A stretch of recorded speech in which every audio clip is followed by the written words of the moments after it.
Olá, eu sou a Luca Fogaça, jornalista e apresentadora do Em Voga Podcast. Hoje, nossa conversa vai ser bem interessante, principalmente para a mulherada. Estou aqui com a doutora Maria Luísa Ferreira, uma jovem ginecologista que eu estou apaixonada. Ela trouxe um monte de material, né? Mostrar. Ai, super legal. Tudo Ótimo. bem, Maria Luísa? É um prazer estar aqui. Muito obrigada pelo convite. Prazer é todo meu. Maria Luísa, você é tão novinha para ser médica, né? O pessoal fala isso, mas Porque eu você falou para mim que você tem 30 anos. tenho 30 anos. Mas você tem cara de 20, né? Obrigada. Já são quase 7 anos de formada, na verdade, né? Já é uma longa trajetória aí dentro da medicina. Aí depois eu fiz, ginecologia e obstetrícia. E depois eu me subespecializei, em sexualidade humana e ginecologia endócrina. Nossa, vamos falar de tudo isso. Mas antes, você sempre quis ser médica? Sempre. Também pelo estímulo dos meus pais. Seus pela pais criação. são médicos? São dentistas. Ah. Mas eles sempre estimularam a gente a fazer medicina. Somos 3 irmãos, todos médicos. Ai, que legal. E ginecologia sempre foi a sua primeira opção? Não, quando eu era criança eu falava que eu queria fazer oftalmologia. Depois, na faculdade, eu queria cirurgia plástica. Aí, quando eu deparei, tive mais contato com a ginecologia no internato, quando eu comecei a fazer parto, no hospital, frequentar, aí eu me apaixonei e decidi que era isso que eu queria fazer mesmo. Ai, que legal. Você é ginecologia e obstetrícia. Isso. Você faz parto? Sim, faço. Ai, que legal. Sim, mas hoje meu enfoque é mais a ginecologia mesmo. Tá. Mas eu ainda faço parto. Tá. Ai, é muito legal ter uma médica jovem, né? Porque a criança vai crescer e você vai continuar. Você acompanha todas as fases da vida, né? Me fala uma coisa. Hoje você é especializada em sexualidade. Isso. Contraceptivos, é isso? Assim, na parte da ginecologia, eu gosto muito dessa questão de contracepção. Tá. É um assunto que eu gosto muito. E reposição hormonal. Isso. Então, vamos falar um de cada vez. Tá ótimo. Você quer começar por qual? Pode ser contracepção, né? Então, Afinal, vamos eu já começar trouxe com a contracepção. Vamos lá. os modelinhos, né? Assim, é interessante a gente sempre falar dos métodos contraceptivos de longa duração, né? Que, no caso, vem do inglês, a tradução significa LARCs, né? Porque eles são métodos também reversíveis. A partir do momento que você retira, para de fazer efeito no organismo, né? E aí, nesse grupo, a gente vai ter os DIUs, né? Tanto DIU de hormônio, quanto o DIU sem hormônio, e também o Implanon, que é o implante que a gente coloca no braço da paciente. Nossa, vamos falar um pouco de cada um? Vamos. O DIU com hormônio. Então, a gente tem aqui no Brasil 2 modelos de DIU com hormônio, né? O primeiro que chegou aqui pra gente é esse daqui, que é o DIU Mirena. Deixa eu mostrar um pouquinho melhor, né? Tá dando pra ver, Marquinhos? O DIU Mirena e esse aqui chama DIU Kailina. Cada nome esquisito. A diferença deles é que o Mirena, ele tem mais hormônio, né? Ele é um pouquinho maior também, se a gente for parar para reparar. E ele, além de contracepção, a gente também pode utilizar em tratamento de endometriose, sangramento uterino anormal e mioma. Que legal. Ele tem essa vantagem, assim, além da contracepção. E o Kailina é só para contracepção. Aí, no Brasil, os 2 duram por 5 anos. Então, é uma comodidade muito grande para paciente, né? Colocou um método extremamente seguro e depois não tem que ficar se preocupando com isso, né? Tá. Mas, por exemplo, você falou que um pode ser usado até para mioma. Isso. Aí você faz o ultrassom, acusa o mioma, e uma das soluções pode ser colocar esse gel. Dependendo do tamanho desse mioma, né? Porque também tem mioma que contraindica a inserção de DIU. Tá. Né? Porque ele distorce o útero, né? Esse aqui é um modelinho de útero aqui que eu trouxe. Pode pegar. Aqui. Trouxe aqui. Pra gente entender ou menos, eu vou adorar né? essa aula. Aí, assim, aqui seria o canal vaginal, né? Que é a parte de dentro. A parte de fora que a gente chama de vulva. Aqui a gente tem a bexiga, né? E aqui o reto, né? O intestino. Aí aqui a gente tem o útero. Então, esse útero é mais ou menos um útero de tamanho real. Às vezes a gente tem a ideia, né, que o útero é um órgão muito grande. Grande! Aí na gestação ou por conta de um mioma ele cresce bastante. Mas geralmente é isso aqui, 8 centímetros, mais ou menos. É desse tamanho o útero? É, mais ou menos. E quando a mulher entrar na menopausa, ele vai diminuindo de tamanho, o ovário fica muito pequenininho, fica menor do que isso daqui. Nossa, que loucura, eu não tinha ideia. Eu trouxe até pra mostrar isso, porque às vezes a gente tem uma O ideia... resto é gordura, né? né, que é muito grande, mas não é não. Por isso que dá pra tirar o útero pela vagina. Pela vagina, Sim. porque ele é pequenininho. Exatamente. Dependendo do tamanho do útero, dá pra tirar pela vagina. Esterectomia via vaginal. Ah, entendi. Sim. Bom, então vamos voltar lá. Daí nós temos esses dois. Isso. Os dois têm hormônio. Os dois têm hormônio. São as únicas marcas disponíveis no Brasil. E esses hormônios, eles ajudam no quê?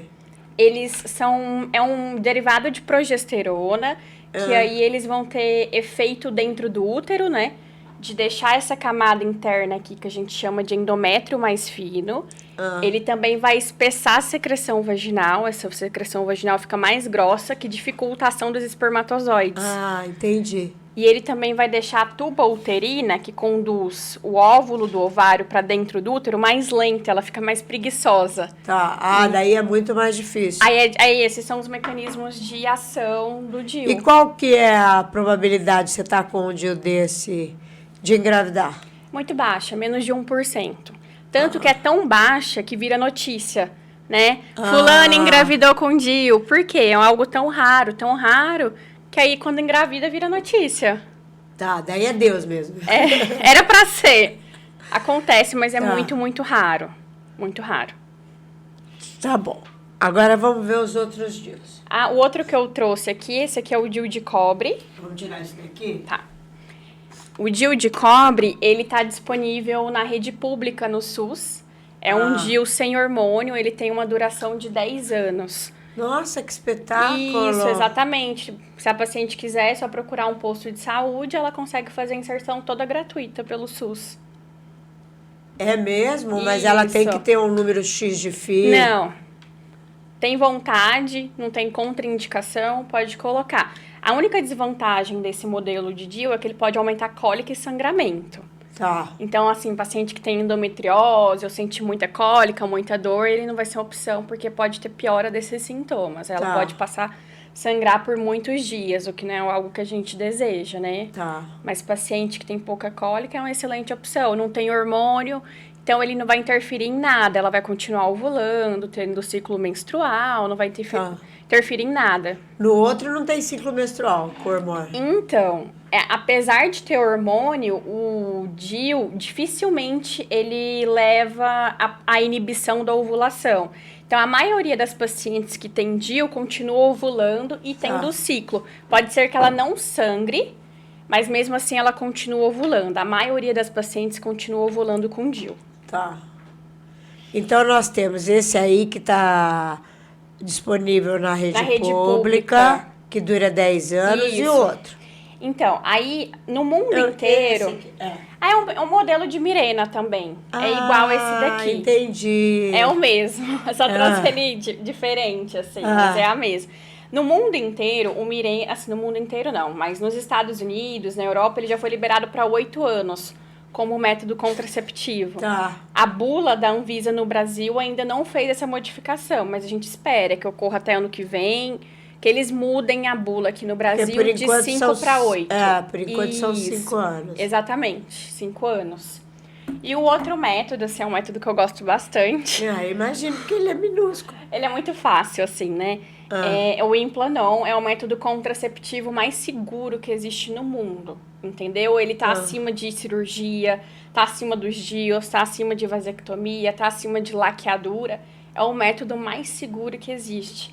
E ele é muito fácil. Quando a gente pega ele, ele vem aqui nesse aplicador, que vem uma agulha, ele vem dentro, e aí a gente faz anestesia local no consultório mesmo. É um procedimento super rápido, não dura nem 5 minutos.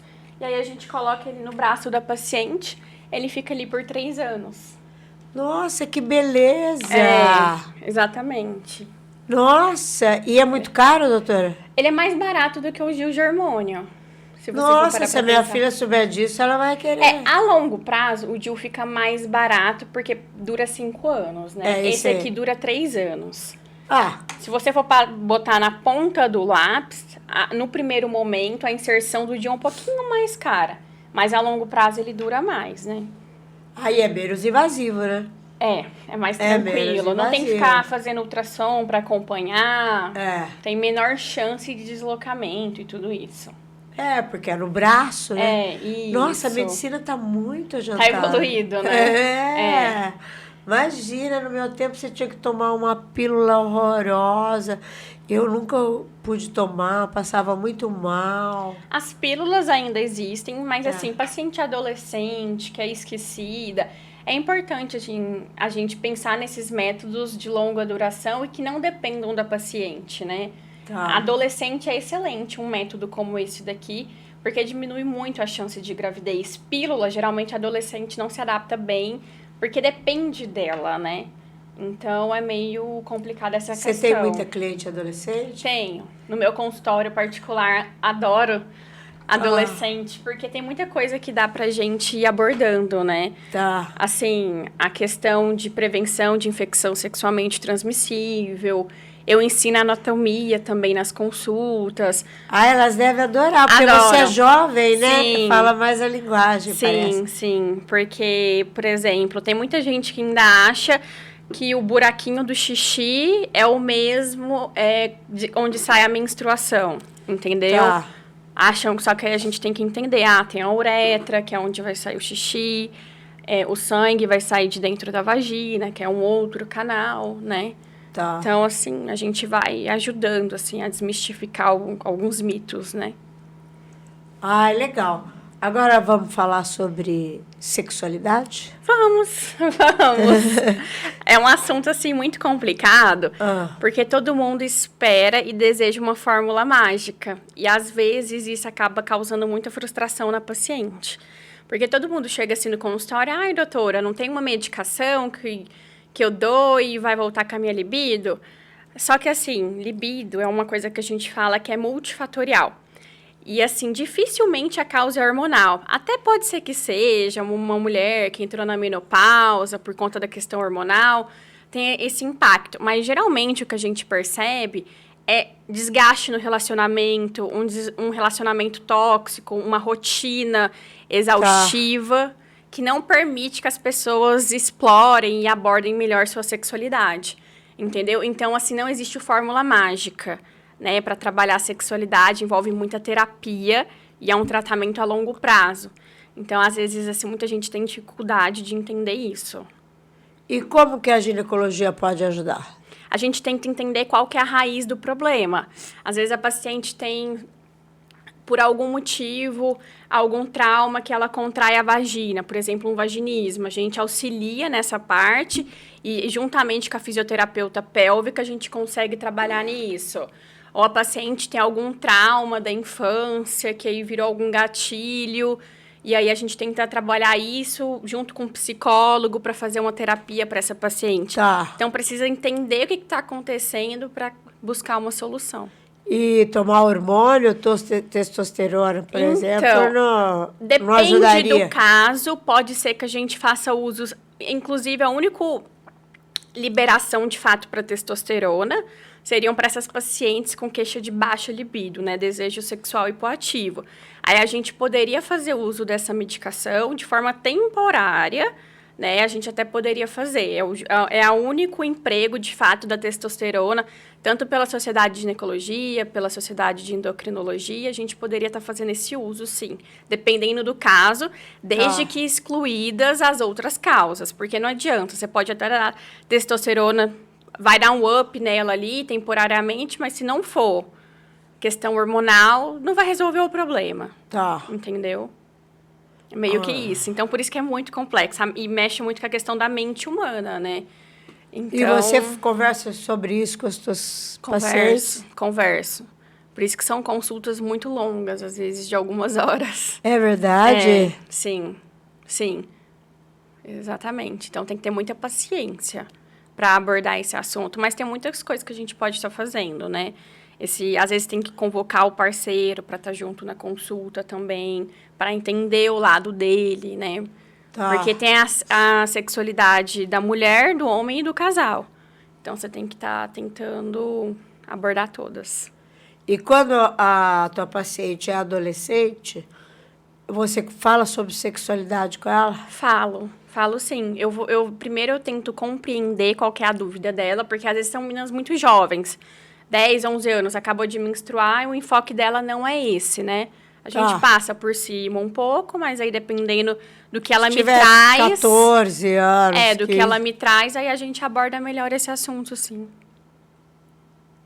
Nossa, é difícil, hein? É complexo. Nossa, que profissão difícil. É. E idosa, você tem? Sim, tenho. Tenho, sim. Na menopausa? Tenho na paciente na menopausa e paciente mais idosa, 70 e poucos anos, assim, às vezes aparece no consultório. Paciente, assim, com incontinência urinária, esse tipo de público sempre aparece também. Na minha idade, a incontinência... o problema é a incontinência urinária. Acaba tendo bastante. Que loucura isso, né?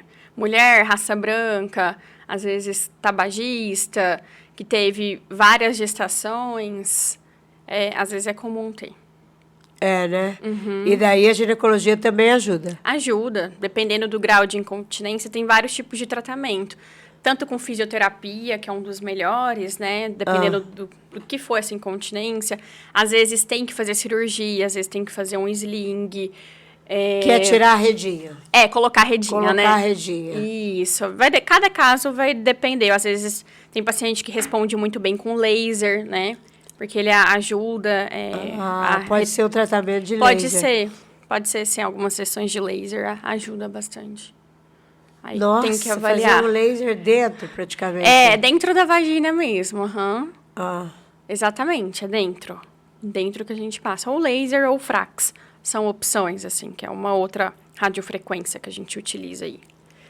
Outro dia eu estava vendo que a radiofrequência ajuda a rejuvenescer. Isso, rejuvenescimento íntimo. Porque volta o estímulo de colágeno, né?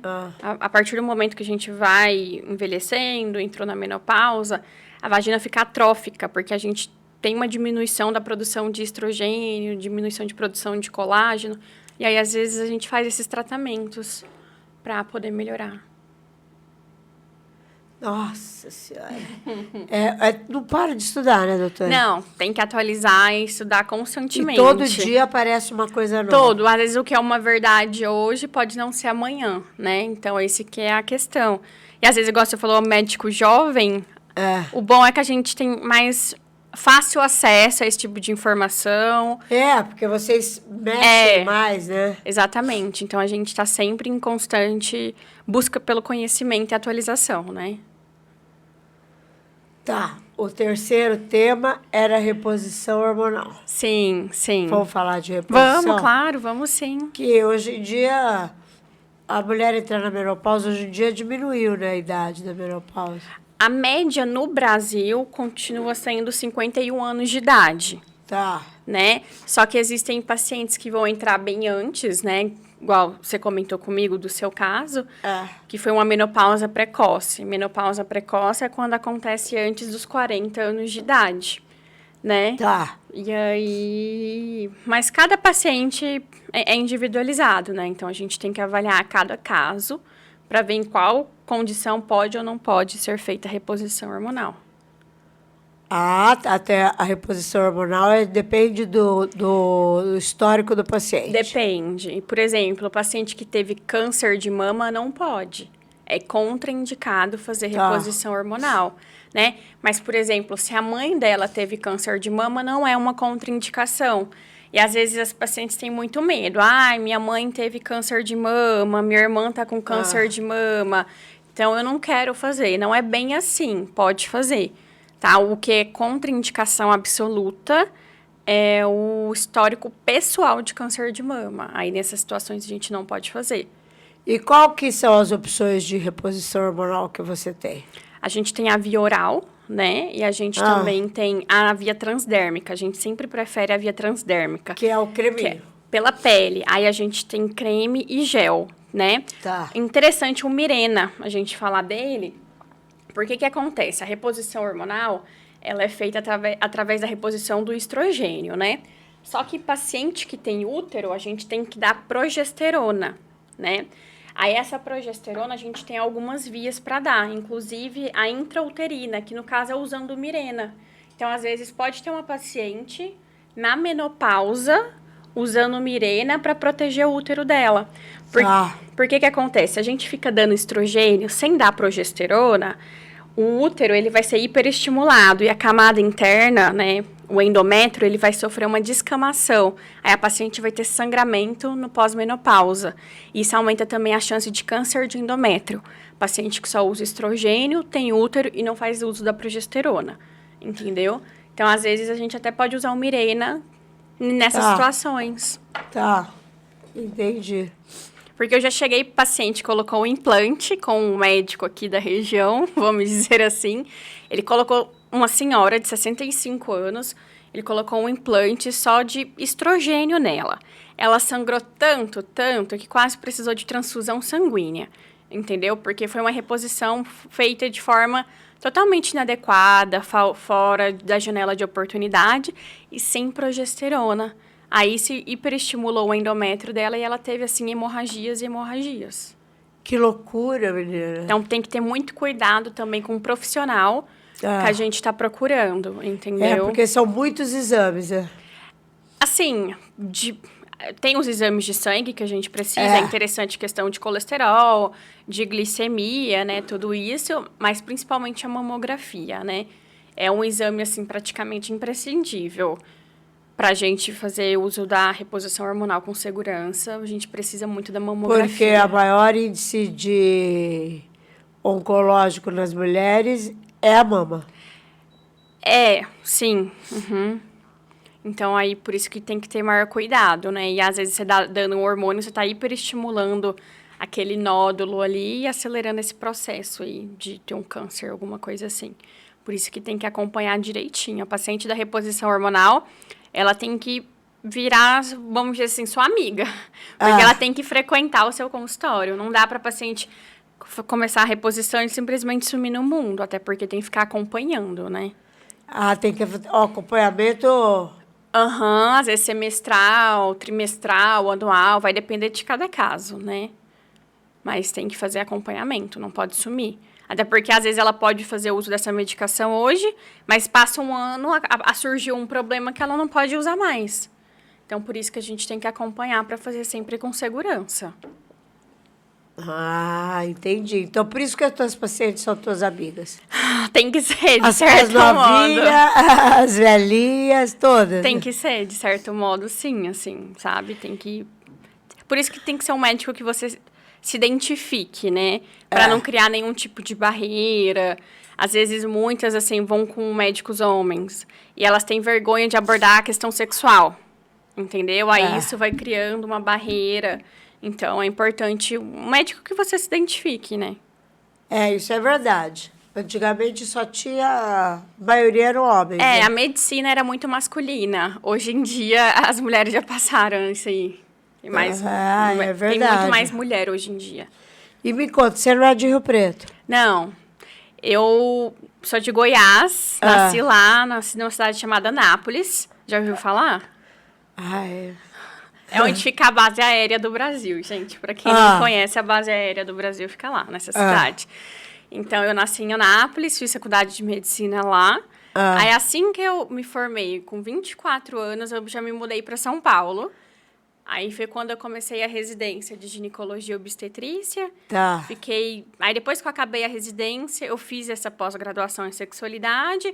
E depois fiz também ginecologia endócrina.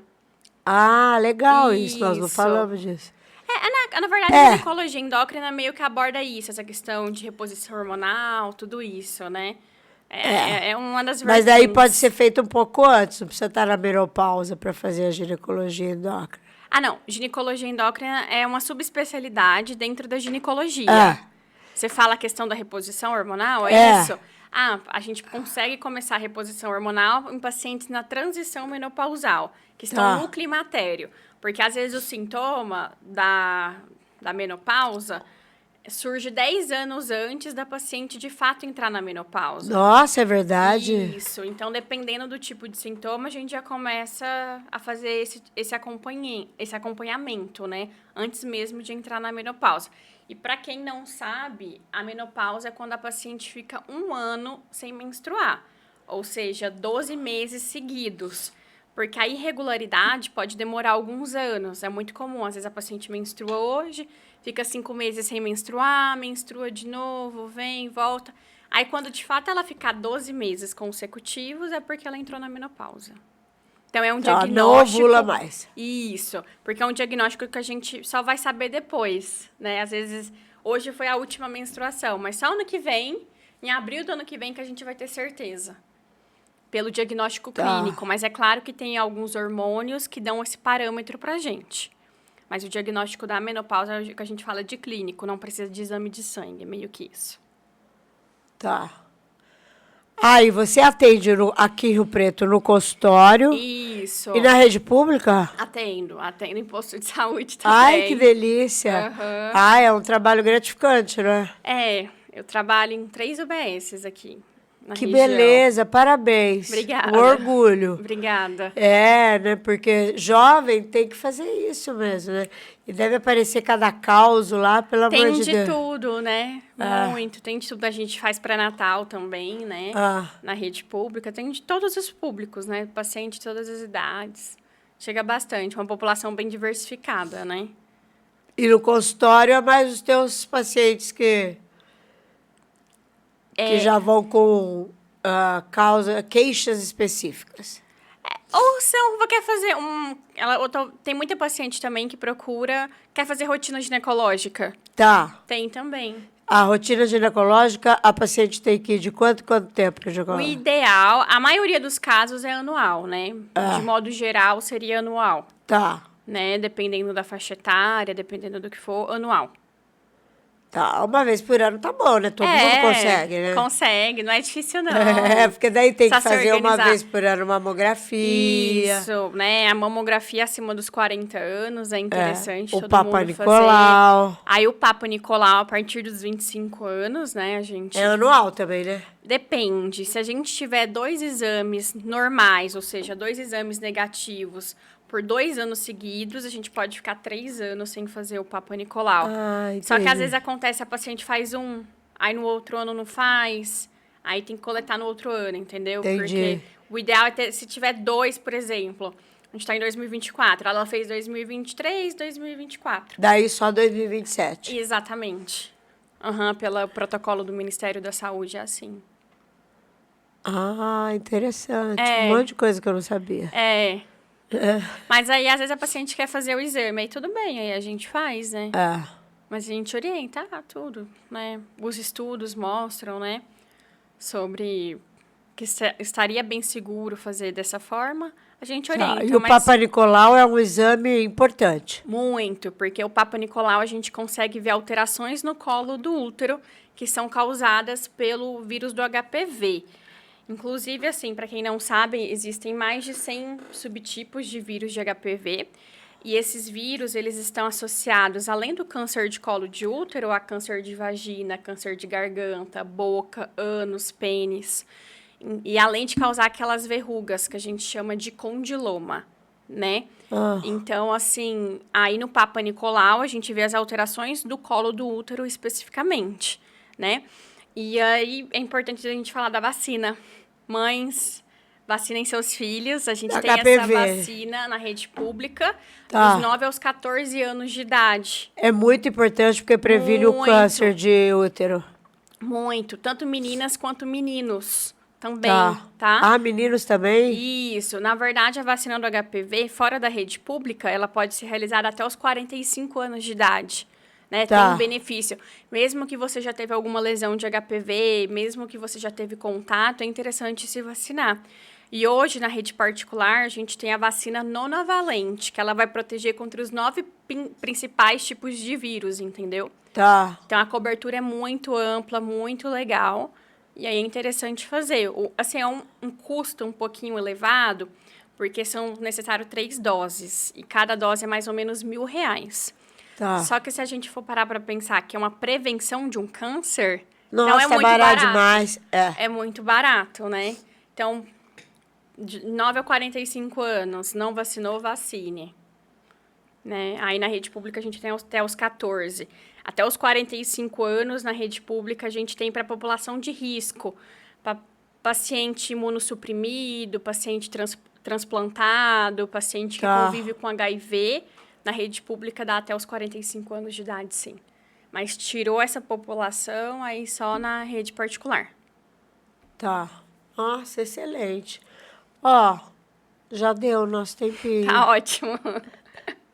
Conversamos bastante, né? Oi, rendeu. Acho que vai dar pra fazer bastante coisa. Ah, ó, antes de terminar, fala aqui na câmera para os meus seguidores. E você vai lá e me segue também no canal, Eu já hein? tô te seguindo. Ah, você já se inscreveu? Já. Ai, que beleza. Como é bom gente jovem, né? Ah, Já tô seguindo no Instagram, né? não, e se inscreve no canal. Ah, no YouTube você fala? Isso que, porque no YouTube é assim, a gente tem que ter 1.000 seguidores para começar a monetizar. Tá. Aí outro dia eu estava vendo, 88% de quem assiste os nossos vídeos Não. recorrentemente, ou seja, sempre, não estão inscritos. Uma Entendi. loucura, e é só apertar um botãozinho, a pessoa não vai, né? Ah, é. Às Porque vezes a pessoas gente esquecem. mais de idade. É. O meu maior público é mulher 45 mais. Entendi. Não, eu vou olhar. Porque, assim, no YouTube, eu geralmente não sigo muitos canais. Tá. Até estou abrindo meu canal no YouTube. Ah, então você vai começar a seguir. Mas Porque ainda daí não você publiquei segue e a nada. gente segue de volta. Sim, com certeza. Tá bom, mas vamos lá, deixa aqui o seu recado. Então, eu queria agradecer para todo mundo que teve a paciência e interesse, né, em estar ouvindo a gente aqui hoje, né, disponibilizou um pouquinho do tempo. Agradecer o convite da Luca, que foi um prazer estar aqui hoje.